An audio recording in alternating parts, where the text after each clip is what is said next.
कहानी मंच पर आज सुनते हैं मालती जोशी जी द्वारा लिखित कहानी स्नेह बंध। माँ, ये मीतू मैत्री है।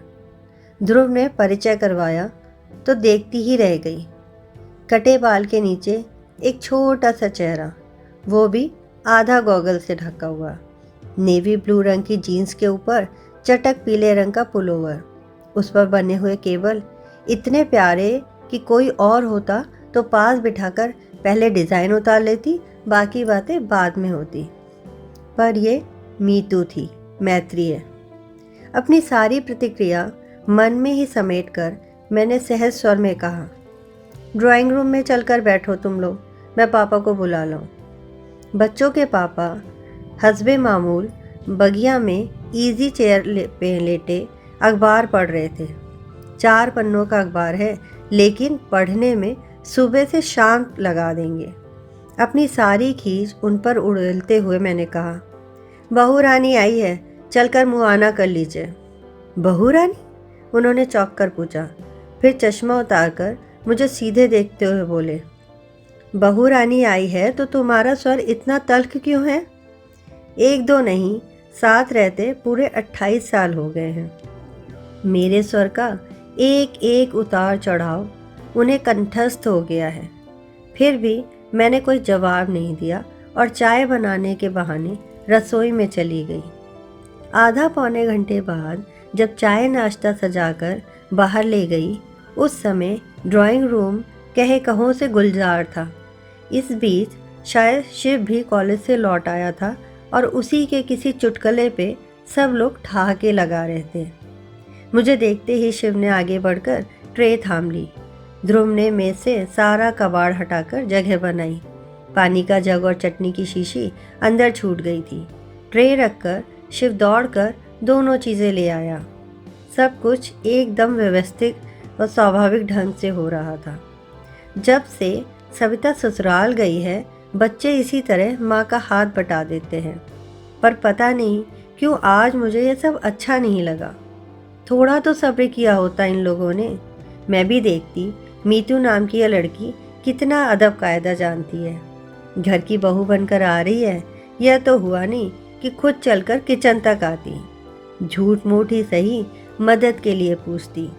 बस लाट साहब की तरह बाहर बैठी रही। लड़के बेचारे बैरों की तरह दौड़ धूप कर रहे हैं।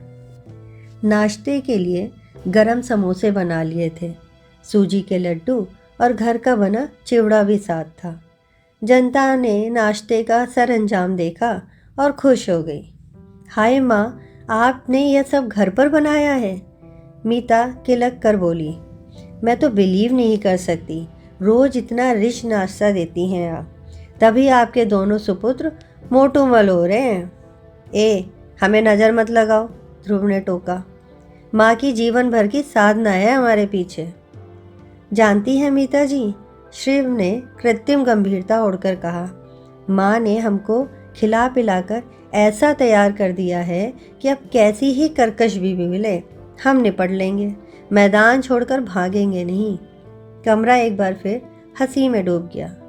मुझे लेकिन बड़ा ताव आ रहा था। मेरे बच्चों को मोटूमल कहने का हक इसे किसने दिया? अभी तो घर में आई भी नहीं और रौब झाड़ने लगी। वाह, ये भी कोई बात हुई? तुम्हारे माँ बाप ने तुम्हें नहीं खिलाया तो हम क्या करें? तुम अपने राज में डबल रोटी खिला खिलाकर उसे दुबला कर लेना बस। चलूँ माँ? मैंने तंद्रा से तौक कर देखा। सब लोग उठ खड़े हो गए थे। मीता नमस्ते कर रही थी। गेट तक छोड़कर हम लोग लौट आए। ध्रुव उसे घर तक छोड़ने गया। पहली बार आई थी। बच्चों के पापा घर में आते ही शुरू हो गए, जिस तिस को तो तुम नेक बांटती फिरती हो, उसे यूं ही खाली हाथ भेज दिया। मैंने कोई जवाब नहीं दिया। खाली प्लेट प्याले समेटकर रसोई में चली आई। पहली बार आई थी तो कोई क्या करे? रीति रिवाजों का ठेका क्या हमने ही ले रखा है? वह क्या एक बार झुककर पैर नहीं छू सकती थी? एकदम ही अंग्रेज बनी जा रही थी। सारी शाम मैं रसोई में ही बनी रही। मुझे मालूम था मेरी प्रतिक्रिया जानने को सब उत्सुक होंगे, पर मैंने किसी को हवा नहीं लगने दी। शिव तक एक दो बार आकर मंडरा गया, पर मैं व्यस्त होने का दिखावा करती रही। रात खाने की मेज पर भी एक अव्यक्त तनाव था। बच्चों के पापा ने एक दो चुटकुले सुनाकर उसे तोड़ने की कोशिश भी की, पर बात कुछ बनी नहीं। खाने के बाद भी काम कहाँ खत्म होता है। सारे दरवाजे खिड़कियाँ मुझी को देखनी होती हैं, घर भर की बत्तियाँ बुझानी होती हैं, टंकी में पाइप छोड़ना होता है, दूध दही के बर्तनों को जाली की अलमारी में रखना होता है, आंगन में सूखते कपड़े उतारना होता है। एक एक काम निपटाती जा रही थी कि देखा ध्रुव पास आकर खड़ा हो गया। माँ, उसने कांपते हुए स्वर में पुकारा। क्या है? तौलियों को तहाते हुए मैंने पूछा। तुम्हें मीता कैसी लगी? मेरे लगने का क्या है, तुम्हें पसंद आनी चाहिए बस। नो मम्मा, तुम्हारी पसंद बहुत ज़रूरी है, तुम्हारी और पापा की। शाम से मन में जो अंधड़ उठ रहा था, ध्रुव के प्रश्न से तीव्र हो उठा। तुमने जवाब नहीं दिया माँ। अच्छा ये बताओ, क्या उसे पता था कि तुम उसे कहाँ ले जा रहे हो? मैंने प्रति प्रश्न किया। हाँ, क्यों? तो क्या वह ढंग के कपड़े पहनकर नहीं आ सकती थी? कम से कम तुम उसे। मैंने कहा था माँ। फिर वह बोली, मैं जैसी हूँ वैसे ही उन्हें देख लेने दो, बेकार नाटक करने से फ़ायदा। खैर, कपड़ों को छोड़ो, वैसे कैसी लगी बताओ। ध्रुव इतनी अजीजी से पूछ रहा था कि उसका दिल दुखाते न बना। अच्छी है, मैंने अनमने ढंग से कहा और बात समाप्त कर दी। वरना सच तो यह था कि मैंने मीता को ठीक से देखा ही नहीं था। पहली नज़र में उसका हुलिया देखा और मन खट्टा हो गया था। बहू को लेकर मन में कितनी कोमल कल्पनाएं थी, सब राख हो गई थी। गुस्सा तो अपने लाडले पर आ रहा था। प्रेम करते समय इन लोगों की अकल के घास चढ़ने चली जाती है। कैसे कैसे प्यारे प्यारे रिश्ते आ रहे थे, पर तकदीर में तो यह सर्कस सुंदरी लिखी थी ना। एक उसास भरकर रह गई मैं। एक बार हम लोगों की स्वीकृति मुहर लगने भर की देर थी, फिर तो सारे काम फटाफट और कायदे से होते चले गए। मीता के पिताजी स्वयं घर आए और उन्होंने औपचारिक रूप से रिश्ते की पहल की। मीता को अपनी बहू बना लेने के लिए करबद्ध निवेदन किया। उन्होंने बताया कि पत्नी की मृत्यु के बाद उनके बच्चे अक्सर हॉस्टल में ही पड़े हैं, वे हमेशा टूर पर ही बने रहें। 2 साल पहले लड़के की शादी हुई है, तब से घर कुछ आकार ग्रहण करने लगा है। हॉस्टल में रहने के कारण मीतू काफ़ी कुछ सीखने से वंचित रह गई है। वे डर तो रहे थे, पर ध्रुव ने उन्हें आश्वस्त किया कि माँ बहुत सहनशील और स्नेहमयी है, वे उसे अपने अनुसार ढाल लेंगी। उत्तर में ध्रुव के पापा ने भी उन्हें आश्वासन दिया, कहा कि हम लोग इतने दकियानुसी नहीं हैं कि एक आर्किटेक्ट लड़की में 16वीं सदी की बहू तलाशें। इस प्रकार बहुत ही सौजन्यपूर्ण वातावरण में परिचय का पहला दौर समाप्त हुआ। फिर धूमधाम से सगाई हुई। दोनों पक्षों ने जी खोलकर खर्च किया। दान दहेज तो कुछ लेना नहीं था। लेन देन की कड़वाहट भरी चर्चा से सब बच गए हम लोग। फिर भी मैंने सबकी नज़र बचाकर समधी जी के हाथ में एक लिस्ट थमा दी थी। पहले बेटे की शादी थी, नाते रिश्तेदारों के नेक तो मिलने ही चाहिए थे। अपनी बेटी को तो लोग देते ही हैं, जिंदगी भर यह देना समाप्त ही नहीं होता, पर बाकी लोगों को मौका तो सिर्फ शादी में ही आता है ना। एक लिस्ट मैंने ध्रुव को भी पकड़ाई थी। लिस्ट क्या थी? होने वाली बहू के लिए आचार संहिता थी। मीता अब शादी के बाद ही घर में आएगी। भविष्य में वह बाल नहीं कटवाएगी, हाथ में चूड़ियाँ डालने की आदत डालेगी, शादी में सिर ढकेगी, घर में मेहमान रहेंगे तब तक साड़ी पहनेगी, लोगों के सामने ध्रुव को नाम लेकर नहीं पुकारेगी। खूब लंबी सूची थी, बारीक से बारीक जो भी बात याद आती गई जोड़ दी थी। शिव ने तो उसका नाम 20 सूत्री कार्यक्रम रख दिया था। आते जाते ध्रुव को छेड़ देता, दादा भाई भाभी को कितने सूत्र रटा दिए। कभी कहता, भाभी से कहना फर्स्ट डिवीज़न ना आने पे भी चलेगा, पर कम से कम पासिंग मार्क्स तो आने ही चाहिए। यह छेड़छाड़ सिर्फ मजाक के तौर पर नहीं होती थी, इसमें एक अव्यक्त आक्रोश भी था। माँ के कारण उन लोगों की इमेज एकदम पुराणपंथी हो गई थी। ध्रुव मुंह से तो कुछ नहीं कहता था, पर शिव के छेड़ने पर जैसी उदास हंसी हंस देता था, उसे यह स्पष्ट हो जाता था। आखिर एक दिन मैंने कह ही दिया, देखो शिव, ये मजाक उड़ाने वाली बात नहीं है। ये मत सोचो कि मैं अपने लिए कुछ कर रही हूँ। मेरी तो बस यही इच्छा है कि नई बहू को आते ही आलोचना न शुरू हो जाए। आखिर मेरी भी तो वो कुछ लगती है, और तुम तो जानते हो, शादियों में कुछ लोग आते ही इसी मकसद से हैं कि नुक्स निकालें और आलोचना शुरू कर दें। बच्चे इसके बाद चुप हो गए थे। वैसे मैंने एकदम गलत भी बात नहीं कही थी। शादी में सचमुच कुछ लोग मीन में निकालने ही आते हैं।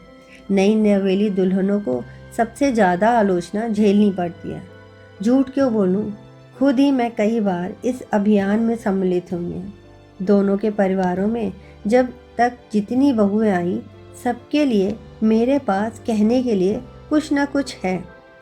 सुरेश की बहू रसोई तक में चप्पल पहनकर घूमती है। महेश की बहू 9 बजे से पहले बिस्तर नहीं छोड़ती है। राजन की बहू रसोई में झांकने तक नहीं आती। आलोक की बहू 24 घंटों उसके नाम का जप करती रहती है। जेठ ससुर तक का उसे होश नहीं रहता। निखिल की बहू तो और भी 30 मार का। जहाँ पति को 4 लोगों के बीच हंसते बोलते देखेगी, बच्चे को लद से लटकाकर गोद में टपका देगी। उस पर तुर्रा यह कि मेरी कोई अकेले का नहीं है जो दिन भर मैं ही ला दे फिरूं।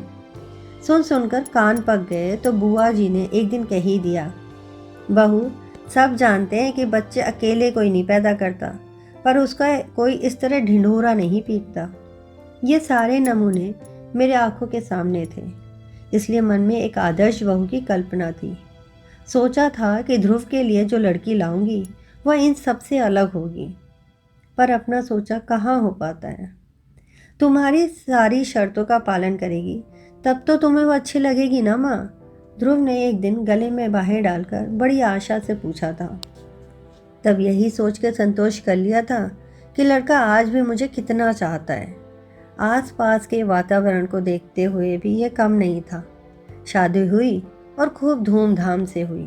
घर की पहली शादी थी, अनगिनत मेहमान आए थे। उनमें से कईयों को निराश लौटना पड़ा। टीका टिप्पणी का एक भी मौका हाथ नहीं लगा। मैं खुद बहुत डरी हुई थी। एक तो लड़की की माँ नहीं थी, करता धरता बड़ी बहन थी जो अमेरिका में ही बस गई थी। पति पत्नी दोनों डॉक्टर थे।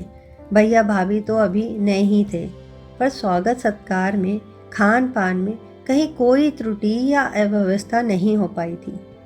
मीता के पापा तो बिछे जा रहे थे, पर बहन बहनोई, भैया भाभी, चाचा ताऊ सभी सौजन्य और विनम्रता की मूर्ति बने हुए थे। और जयमाला के समय जब मीता को देखा तो बस आंखें जुड़ा गई। अपना यह रूप लावण्य इतने दिनों तक उसने कहाँ छिपा रखा था। लाल सुर्ख बनारसी साड़ी में लिपटी वह किसी सलोनी गुड़िया सी लग रही थी।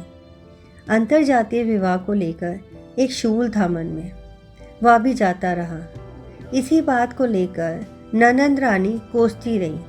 अब सर उठाकर सबके सामने कह सकूंगी, भाई हमने तो लड़की का रूप गुण देखा, विद्या बुद्धि देखी और घर परिवार देखा, बस जात पात को आजकल पूछता ही कौन है। 8-10 दिन घर में मेला सा लगा रहा। मीता जितने 2-4 दिन रही, ननदों के बीच दबी ढकी बैठी रही। उनके बच्चों को लाड़ दुलार करती रही। रिश्ते की सास और जिठानियों के मान मनुहार करती रही। सभी लोग प्रसन्न थे और जाते समय हर कोई मुझे बधाई देता हुआ गया। शादी के बाद दोनों 8-10 दिन के लिए मसूरी चले गए थे। उनके लौटने तक मैंने सविता को रोक लिया था। सोचा ननंद भौजाई थोड़े दिन साथ रह लेंगी। दूसरे दिन सुबह सुबह मैं रसोई में व्यस्त थी कि सविता पास आकर फुसफुसाई, माँ, बहू रानी को तो देखा बड़े बड़े पीले फूलों वाली मैक्सी पहनकर वह मेज पर प्लेटें लगा रही है। मैं और सविता दोनों एक दूसरे का मुंह ताक रहे थे। इस बात को कौन उठाए और कैसे। मैं तो आजकल लड़कों से खौफ खाने लगी थी, पर सविता तो उन दोनों को घास नहीं डालती थी। दनदनाती हुई बाहर चली गई और बोली, मीता रानी, आज ये कौन सी ड्रेस निकाल ली? घर की ड्रेस है दीदी।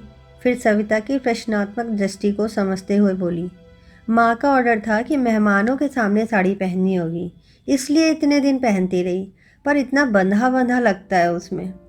तो हमें मेहमानों में नहीं गिनती तुम? आप तो घर की हैं दीदी, अपनी। और कोई व्यक्त होता है तो मैं इसी वक्त निहाल हो जाती, पर इस समय समस्या जरा नाजुक थी। मैंने आगे बढ़कर कहा, बेटे, घर में जब तक कोई आ निकलता है और लोग अक्सर तुम्हें देखने के लिए आते हैं, पर माँ, साड़ी पहन के जरा भी कंफर्टेबल नहीं लगता। काम तो नहीं कर सकती मैं, बस गुड़िया की तरह सजने संवरने के ही दिन है। काम करने की तो ज़िंदगी पड़ी है और मैं अभी तो बैठी हूँ। ठीक है, लेकिन माँ, ऑफिस में तो साड़ी पहनकर जाना ज़रूरी नहीं है ना? मुझसे तो गाड़ी चलाते ना बनेगी। गाड़ी का मतलब लूना? ये भी एक शूल सा था मन में। शादी के सामान के साथ लूना देखकर मेरी भाभी फिच से हंस दी थी। वाह ध्रुव जी, सीधेपन की हद कर दी आपने। आजकल बजाज सुपर से नीचे कोई बात नहीं करता, पर आप कम से कम। मामी जी, ध्रुव बात काट कर बोला, यह मेरी नहीं, मीता की गाड़ी है। मेरे पास तो अपनी प्रिया है। मीता ने पापा से कहा था कि जेवर चाहे ना दे, पर एक गाड़ी ज़रूर दे। यानी सब कुछ अपने आप ही तय हो जाता था। मन इतना खट्टा हो गया था। स्कूटर ही ले लेते तो क्या जाता, प्रिया शिव के काम आ जाती। स्कूटर पर तो दोनों ही जा सकते थे, तब यह पहनने ओढ़ने का झंझट भी ना खड़ा होता। दफ्तर सलवार कमीज पहनकर जाया करो, मैंने फैसला सुना दिया। लेकिन बहू घर में आती है तो समस्या सिर्फ पहनने ओढ़ने की ही तो नहीं रहती। उसका घर भर में उन्मुक्त होकर घूमना, खिलखिलाना, दिन भर ध्रुव डार्लिंग की रट लगाना, शिव से छीना झपटी करना, भूख लगने पर नाश्ते के डब्बे टटोलना, बात बात में गले में झूल जाना, सब कुछ आंखों में खटकने लगता। बच्चों के पापा तक को भी उसने नहीं बख्शा था। सुबह वे पेपर पढ़ते तो उनकी कुर्सी के हत्थे पर बैठकर ही पूरा पेपर पढ़ जाती। घर में रहती तब तक उनके आसपास मंडराया करती, पापा का जाप किए जाती, उन्हें इसरार करके खाना खिलाती, दवाई समय पर ना लेने के लिए डांटती। शाम को लौटती तो चाय का कप हाथ में लेकर सीधे बगिया में पहुंच जाती और छोटे से पीढ़े पर बैठकर उनसे बतियाती रहती। उस समय तो सचमुच मेरा खून जल जाता था। घर में तो जो चाहे चल रहा था ठीक ही था, बाहर उसका प्रदर्शन करने की क्या ज़रूरत थी। आसपास के घरों में कोई जोड़ी आके उस समय खिड़कियों पे टंग जाती थी। हैरत तो यह थी कि बच्चों को, उनके पापा को यह सब सहज स्वाभाविक लगता था। उनके माथे पर शिकन तक न आती थी। उस दिन तो हद ही हो गई। रोज की तरह हम लोग दोपहर की चाय ले रहे थे कि मीता आंधी की तरह घर में घुस आई। अरे, आज इतनी जल्दी? पहले आप लोग आग बंद करिए प्लीज़। क्या बात है, पहले आग बंद। और हमारे पलक झपकाते ही उसने दोनों के गले में एक एक फूल माला डाल दी और तालियां बजाते हुए किलखिलाने लगी, many happy returns of the day. अरे, बात क्या है, मैंने कहना चाहा और एकदम मुझे याद आ गया, आज 12 दिसंबर थी, हमारी शादी की सालगिरह। दूसरी बातों में इतनी खो गई थी कि इसकी याद ही ना आई थी। मेरा चेहरा देखते ही मेरे गले में झूल गई। पकड़ी गई ना? आप लोग ने सोचा होगा चुप्पी लगा जाएंगे तो सस्ते में छूट जाएंगे। ऐसा नहीं होगा। पापा जी, 3-4 कड़कते नोट तैयार रखिए, हम लोगों की नीयत आज अच्छी नहीं है। तुम्हें कैसे पता चला बेटे? हमें तो याद ही नहीं रहा, इन्होंने गदगद होते हुए पूछा। लंच के समय ध्रुव की डायरी उलट पलट रही थी, तब नज़र पड़ी। इसकी तो ऐसी ही खबर ली मैंने, इतनी इम्पोर्टेंट चीज़ भूल गया। ध्रुव है कहाँ? मैंने पूछा। शिव को लेने कॉलेज गया है। हमने तड़ी मारी है तो उसे पढ़ने थोड़े ही देंगे, आज तो हंगामा होगा। थोड़ी देर में वे दोनों भी आ गए। फिर तीनों ने मिलकर हम दोनों की आरती उतारी, पैर छुए और उपहार दिए। मेरे लिए प्योर सिल्क की साड़ी और पापा के लिए पुलोवर। उसी समय दोनों चीज़ों का उद्घाटन करना पड़ा। फिर अमेरिका से उपहार में मिले कैमरे से घर पर रंगीन तस्वीरें खींची गईं। फिर सब लोग फेमस स्टूडियो गए। वहाँ एक ग्रुप फ़ोटो के लिए मीता पारंपरिक बहू की वेशभूषा में सजी थी और मेरे पीछे खूब अच्छे से सिर ढककर खड़ी थी। शिव बार बार उसे छेड़ रहा था। फर्स्ट शो हम लोगों ने अंगूर देखी, फिर ब्लू डायमंड में खाना खाया, क्वालिटी में आइसक्रीम और बनारसी पान वाले के यहाँ का पान खाकर लौटे तो रात के 11 बज रहे थे। बेतरह थक गई थी मैं, पर यह थकान भी कितनी मीठी थी। बाप रे, थक गई मैं तो। इन लोगों ने सचमुच एक हंगामा कर डाला। अब इतनी उछल कूद के लायक थोड़े ही रह गए हम। रात में मैंने हंसते हुए कहा, पर देखा ये चुप हैं और आग्नेय दृष्टि से मुझे घूर रहे हैं। क्या हुआ? मैंने घबरा कर पूछा। वह लड़की बेचारी मामा कहकर मरी जाती है और तुम? क्यों, मैंने क्या किया है? मैंने खींच कर कहा। मन में छाई खुशी भाप बनकर उड़ने लगी थी। मुझसे क्या पूछती हो? अपने आप से पूछो कि तुमने क्या नहीं किया। वे बेचारी बिना माँ की लड़की। बिना माँ की है तो मैं क्या करूँ? मैं एकदम फट पड़ी। शाम ममता को एक सोता फूट पड़ा था। अंतस्त में वह जमने लगा था।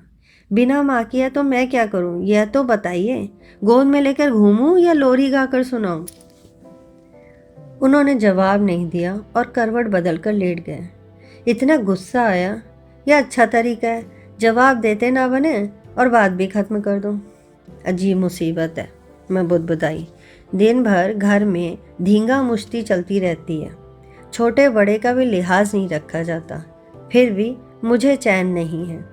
पराई लड़की पर तो लोगों को इतनी ममता हो जाती है। साल 6 महीने में अपनी जाई घर आती है तो उसका तो कभी ऐसा लाड़ दुलार नहीं होता। लाड़ दुलार क्या खाक करूँगा? वह तो तुम्हारे अनुशासन में पली हुई बिटिया है। आज तक कभी खुलकर बात भी नहीं की उसने मुझसे। अब चुप रहने की बारी मेरी थी। जनवरी के प्रथम सप्ताह में ध्रुव को अचानक 6 महीने की ट्रेनिंग के लिए जर्मनी जाने का आदेश मिला। घर में एक खुशी सी दौड़ गई। इतने सारे लोगों में सिर्फ उसी का चयन हुआ था। गर्व से हम दोनों के कलेजे गजभर हो गए थे। जोर शोर से तैयारियां शुरू हो गईं और मेरा दिल बैठने लगा। लड़का पहली बार इतनी दूर परदेश जा रहा था और फिर नई नवेली बहू को पीछे छोड़कर जा रहा था। मीतू को भी क्यों नहीं ले जाते, घूम आएगी, इन्होंने कहा था। लेकिन मीता ने इस प्रस्ताव का विरोध किया। वह बोली, बेकार रुपए फेंकने में से क्या फ़ायदा पापा जी, ध्रुव का खर्च भी तो कंपनी देगी, मेरा तो हम ही लोगों को उठाना पड़ेगा। कभी अपना भी चांस आएगा, है ना शिव? है ना शिव? वह हमेशा की तरह हंसमुख बने रहने का भरसक प्रयास करती, पर कभी कभी उसका चेहरा उदास हो जाता। स्वाभाविक ही था, पर मुझे चिंता हो चली थी। आखिर मैंने एक दिन ध्रुव से कहा, बेटे, तुम्हारे लौट आने तक मीता अपने पापा के यहाँ रहे तो कैसा है? कहीं भी रह लेगी माँ, 6 महीने की बात है, पलक झपकते ही बीत जाएंगे और सब कुछ ठीक ठाक रहा तो लौटते समय 15-20 दिन के लिए उसे बुला लूँगा, घूम घाम लेंगे। उसने तो बात समाप्त कर दी थी, पर मेरी चिंता वैसी की वैसी बनी हुई थी। बच्चों के पापा का इन दिनों कुछ ठीक नहीं था। वह यहाँ उदास बनी रहेगी तो उसका संबंध सीधे मुझसे जोड़ देंगे, इसलिए डर लग रहा था। शिव और मीता उसे छोड़ने बम्बई तक गए। लौटकर मीता अपने पापा के यहाँ चली गई। उसकी भाभी के यहाँ लड़का हुआ था। फिर महीने भर बाद भाभी अपने पीहर चली गई तो उसने घर की देखभाल के लिए वहाँ रह जाना चाहा तो हमने कोई आपत्ति नहीं की। घर एकदम सुनसान हो गया था। बच्चों के पापा ध्रुव से ज़्यादा मीता को मिस कर रहे थे। हर चौथे 8वें दिन समधियाने पहुंच जाते, कभी घसीट कर साथ मुझे भी ले जाते। तब समधी जी चुटकी लेते, अपने बच्चों के लिए कैसे दौड़ दौड़ कर आ जाते हैं आप। मुझ गरीब की तो कभी सुध भी ना ली। शिव भी अक्सर देर से घर लौटता। कभी भाभी के साथ शॉपिंग करनी होती थी या कभी मूवी दिखानी होती थी। कभी कभार वह भी घर आ जाती, पर पहले का सा तूफान बरपा नहीं पड़ती। हंसती खिलखिलाती, पर उसमें पहले किसी जीवंतता नहीं थी। जब वह चली जाती तो ये कहते, कहा था साथ चली जाओ, तब नहीं मानी। पैसे का मुंह देखती रही। अब मन ही मन घुल रही है। मार्च का अंतिम सप्ताह रहा होगा। एक रात इनके पेट में जोर का दर्द उठा। पता नहीं कितनी देर तड़प रहे थे। मेरी तो अचानक नींद खुली तो देखा पेट पकड़े बैठे हैं। चेहरा सफ़ेद पड़ गया था। क्या हुआ? मैंने घबराकर पूछा। क्या पेट दर्द हो रहा है? उन्होंने जवाब नहीं दिया। मैं उठी, पानी गर्म किया, रुई में हींग की डली लपेटकर उसे जलाया। फिर प्लेट में अजवाइन, काला नमक, हींग और गर्म पानी लेकर इनके पास आई। वे मना करते रहे, पर जब मैं बार बार आग्रह करने लगी तो चिढ़ के बोले, जरा बात तो समझा करो, वैसा दर्द नहीं है भाई। फिर कैसा है? मैं दोपहर से बाथरूम नहीं गया हूँ। और अब बता रहे हैं? मैं फटी फटी आंखों से उन्हें देखती रह गई। शिव के पेपर चल रहे थे। पढ़कर शायद अभी अभी सोया था, पर उसे जगाना पड़ा। उतनी रात जाकर वह डॉक्टर शुक्ला को लिवा लाया। उन्होंने मुआयना किया और पूछा, ये तकलीफ़ कब से है आपको? जी 15-20 दिन से थोड़ा कष्ट हो रहा था। इतना ताव आया मुझे। इतने दिनों तक चुप बने रहने में क्या तुक थी? शिव बोला, माँ यह समय गुस्सा करने का नहीं है, बाद में निपट लेना, पहले इन्हें संभालो। राम राम करके वह रात बीती। सुबह भर्ती होना ही पड़ा। प्रोस्टेट की शिकायत थी, ऑपरेशन ज़रूरी था।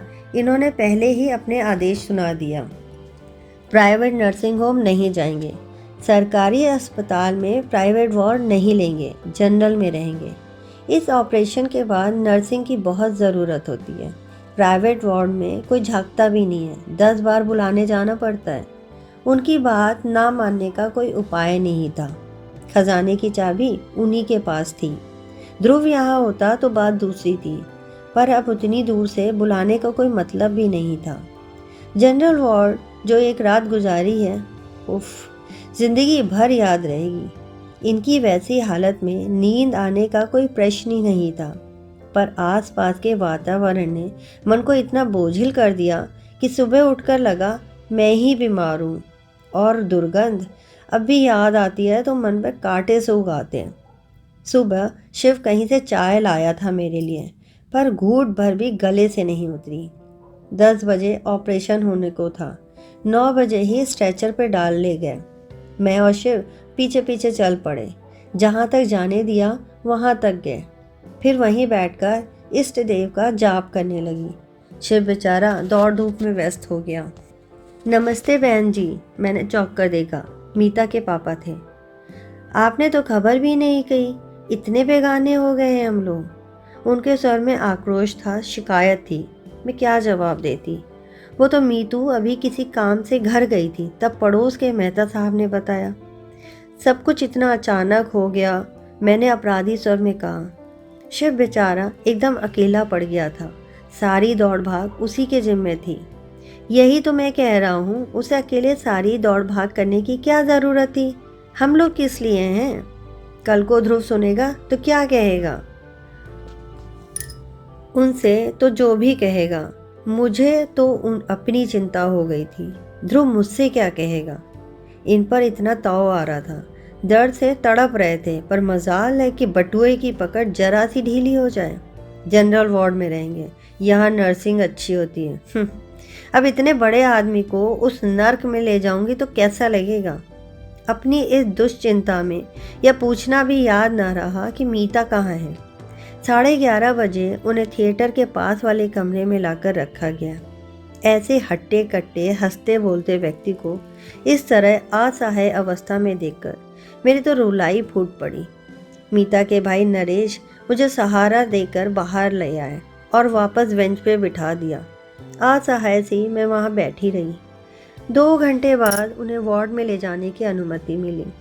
ये 2 घंटे मेरे लिए 2 युग हो गए थे। वार्ड में वापसी के समय काफिला ज़रा बड़ा था। घर परिवार के लोग थे और स्टाफ के भी। ढेर सारी शीशियाँ स्ट्रेचर के साथ चल रही थी और सब लोग उन्हें उठाए हुए थे। माँ, तुम सीढ़ियों से आ जाओ, लिफ्ट में तुम्हें परेशानी होगी, शिव ने कहा तो मैं सीढ़ियों की ओर मुड़ गई। हाफती हाफती ऊपर पहुंची, तब तक स्ट्रेचर शायद वार्ड में पहुंच चुका था, क्योंकि गलियारे में उसका कहीं पता नहीं था। मैं वार्ड तक पहुंची ही थी कि नरेश की आवाज़ आई, माँ जी इधर आइए। उनके पीछे चलती हुई मैं गलियारे के छोर तक पहुंची। डीलक्स रूम का दरवाज़ा खुला और खाली स्ट्रेचर थामे लोग बाहर निकले। यह कमरा? मैंने अस्फुट स्वर में कहा। भाभी ने बुक कराया है। मेरा असमंजस ताड़कर शिव पास आकर फुसफुसाया। ये उसके बस की बात थी। उसके पापा गर्व से बता रहे थे। सुपरिटेंडेंट से जाकर भिड़ गई। खड़े खड़े रूम अलॉट करवा दिया। बड़ी लड़ाकू है ये लड़की। मैंने मीता की ओर देखा। वो चुपचाप इनके पलंग के पास खड़ी थी। घर पर तो इनका तिनका भी नहीं उठाती थी। नरेश बोले, यहाँ आई है तब से सफाई में जुटी है। 3 बार तो घर के चक्कर लगाया ही है। ये सास जी को खुश करने के फॉर्मूले हैं, समधी जी ने स्नेह सिक्त स्वर में कहा। कमरा सचमुच धुला पुछा चमक रहा था। दोनों पलंगों पर घर की साफ चादरें और तकिए रखे हुए थे। टेबल पे सफ़ेद टेबल क्लॉथ था। अलमारी में कागज़ बिछे हुए थे। उसमें मेरे और इनके कुछ कपड़े तहाकर रखे हुए थे। चाय, शक्कर, कप, प्लेट, माचिस, कुछ भी नहीं भूली थी वो। बाथरूम में बाल्टी, मग, तौलिया, चौकी सब व्यवस्थित ढंग से सजा हुआ था। थोड़ी देर में स्टोव की घरघराहट शुरू हो गई। देखा, मीता चाय बना रही थी। माँ चाय पी लीजिए। थोड़ी देर में वह मेरे सामने आकर खड़ी थी। कमरे में आने के बाद से उसने पहली बार बात की थी और उसका स्वर अत्यंत सपाट था। चाय यहाँ? मैंने एक बेमतलब सा जुमला उठाया। तो कहाँ पिएंगी? क्या पापा को इस हालत में छोड़कर आप घर जाएंगी? उसकी बात में तर्क था, पर उससे भी ज़्यादा वजनदार उसकी आवाज़ थी। मैंने चुपचाप प्याला होठों से लगा लिया। मेरे चाय लेते ही सबने जैसे राहत महसूस की, क्योंकि सभी थके हुए थे। बहुत बेमन से प्याला उठाया था मैंने, पर सच कहूँ तो पीने के बाद जी एकदम हल्का हो गया। सुबह से सिर भारी हो रहा था, यह भी थोड़ा उतर गया। 5 बजे के करीब उन्हें कुछ होश आया। मीता उनके पास ही बैठी हुई थी। उसे देखकर उतनी पीड़ा में भी वे थोड़ा मुस्कुरा से दिए। तब मुझे एहसास हुआ कि सचमुच इनकी यंत्रणा बहुत भीषण रही होगी। नहीं तो क्या ऑपरेशन से पहले एक बार भी अपनी लाडली बहू को याद न करते। पापा आओ, पर भैया अब घर जाइए। मीता का फरमान छूटा। रात को मेरा और माँ का खाना लेकर भैया आएगा। आप अब सुबह आइएगा। मैं फल फूल खा लूँगी। मैंने हल्का सा प्रतिवाद किया। आपके लिए पक्का खाना बन जाएगा, उसने मेरी ओर बिना देखे जवाब दिया। वैसे बहन जी चाहे तो हमारे साथ घर चलकर। पापा प्लीज़, उसने जैसे सारे विवाद को समाप्त करते हुए कहा और उन दोनों को जबरन घर रवाना कर दिया। फिर शिव के साथ बैठकर उसने सारे पर्चे पढ़े और फिर शिव को दवाइयाँ लाने भेज दिया और खुद इनके पलंग के पास स्टूल खींचकर बैठ गई। दूसरे पलंग पर मैं चुपचाप पड़ी रही। बोलने की शक्ति ही नहीं रह गई थी। 2 रातों का जागरण था, थकान थी, तनाव था। कब झपकी लग गई पता ही नहीं चला। मीता ने खाना खाने के लिए जगाया, तब जाकर आँख खुली। समधी जी से रहा नहीं गया होगा, खाना लेकर खुद आ गए थे। बदले में लाडो की फटकार भी सुननी पड़े। वे शिव का भी खाना लाए थे, पर मीता ने उसे अस्पताल में खाने नहीं दिया। तुम पापा के साथ घर जाओ और सुबह पेपर के बाद ही यहाँ आओगे, समझे? लेकिन भाभी, यहाँ वह मिमिया गया। यहाँ की चिंता मत करो, यहाँ मैं हूँ, माँ है, भैया है। शिव बहुत कुनकुनाया, पर उसे आखिर जाना ही पड़ा। उन लोगों को छोड़ने के लिए नरेश जी नीचे तक गए। मीता ने उनसे मेरे लिए पान मंगवाया। पान के बिना आज पूरा दिन हो गया था, पर मुझे याद ही नहीं आई थी। पर पता नहीं कैसे मीता जान गई थी कि खाने के बाद मुझे ये तलब ज़रूर आएगी। खाने के बाद उसने मेरा बिस्तर ठीक किया, फिर बाथरूम में जाकर सारी प्लेटें गिलास धो डाले। दूध एक बार फिर गर्म किया और सोने की तैयारी करने लगी। भैया 12 बजे तक मैं झपकी ले लूँ, फिर ड्यूटी पर आ जाऊँगी। फिर चाहे आप पूरी रात सोए रहना, उसने कहा और आराम कुर्सी में हाथ का तकिया बनाकर लेट गई। नरेश जी पलंग के पास एक कुर्सी खींचकर बैठ गए। मेरे आराम में जरा भी खलन न डालते हुए दोनों भाई बहन नाइट ड्यूटी निभाने को तत्पर थे। मुझे कैसा तो लगा। मीता, मैंने स्नेह सिक्त स्वर में आवाज़ दी। भैया आराम कुर्सी में लेट जाएंगे तो इधर पलंग पर आ जाना, दिन भर खड़ी की खड़ी है। पता नहीं मेरी आवाज़ में कुछ था या उसने प्रतिवाद नहीं करना चाहा। वो चुपचाप मेरे पास आकर लेट गई। आप सोने लगे तो मुझे जगा लीजिएगा भैया, उसने कहा और आंखें मूंद ली। नरेश जी आराम कुर्सी पलंग के पास खिसकाकर उसमें लेट गए। कमरे में एक अजीब सी शांति छा गई। मैंने मीता की ओर देखा। पता नहीं क्यों उसे देखकर मुझे सविता की याद हो आई। 2 बच्चों की माँ हो गई है, पर अब भी कभी कभी उस पर बचपन सवार हो जाता है। माँ के पास लेटने का मोह हो आता है। उन क्षणों में वह एकदम नन्ही सविता बन जाती है। मेरे पास लेटी या नन्ही सी लड़की, इसका भी तो कभी कभी मन होता होगा। तब किसके आंचल में मुँह छुपाती होगी। बड़ी बहन है, वह 7 समंदर पार इतनी दूर है। भाभी तो खुद ही लड़की है अभी।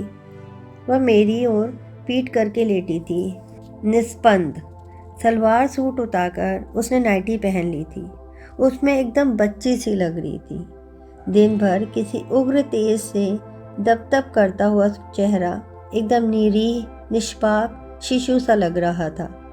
ममता का एक जड़ सा उठा मन में। एकदम उसे अंक में भर लेने की इच्छा हुई, पर संकोच से मैं बस उसकी पीठों पर, बालों पर हाथ फेरती रही, या मेरे वात्सल्य के उद्देश्य से अनजान वैसी ही निस्पंद पड़ी रही। अचानक मेरी उंगलियां उसकी पलकों को छू गई। वे गीली थी। क्या हुआ बेटा, मैंने प्यार से पूछा। वो कुछ नहीं बोली, बस जैसे रुलाई रोने के लिए होठ सख्ती से भींच लिए। अपने पापा के लिए परेशान हो, पर डॉक्टर साहब तो कह रहे थे एकदम ठीक है, ऑपरेशन बहुत अच्छा हुआ है, बस 1 दिन में उठकर बैठ जाएंगे। यही कह रहे थे ना। कहते कहते मैं भी शंकाकुल हो उठी। वह एकदम पलटी, कुछ क्षण मुझे देखती रही, फिर मेरी छाती में मुंह छुपाकर सुबकते हुए ले, पहले ये बताइए आपने हमें खबर क्यों नहीं की?